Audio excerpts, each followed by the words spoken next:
তো ছোলাটাকে প্রথমে dry roast করে ওটাকে পাউডার করে নিচ্ছি। আর এখানে দেখো, এখানে মাখানাটা আমি দিলাম, মাখানাটা আলাদাভাবে গরম করছি, আর একটা একটা করে গরম করছি আর হালকা মানে পাউডার করছি। তারপরে দিয়ে দিলাম এখানে ওটস আর কর্নফ্লেক্স। তো প্রথমে ছোলাটাকে পাউডার করে নিলাম, পুরো একদম ছাতুর মতো ডাস্ট হয়ে গেল পাউডার। তারপর সেটা ছাঁকনি দিয়ে ছেঁকেছি। আর এখানে কাজু আর আমন্ড বাদামটাকে প্রথমে হচ্ছে পাউডার করে নিলাম, আর এটা কিন্তু আলাদা একটা আমি ডাব্বাতে ফ্রিজে রেখে দেবো।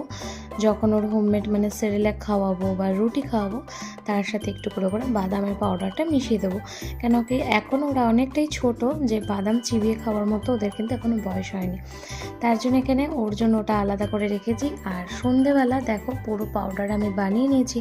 মাখানা, ওটস আর কর্নফ্লেক্স দিয়ে একটা পাউডার করেছি, আর ছোলা দিয়ে একটা ছাতুর মতো করে নিয়েছি। আর এদিকে বাদামটাও মিশিয়ে নিচ্ছি গরম জলে। এটা এখন ওকে আজকে সন্ধেবেলা খাওয়াবো। একটু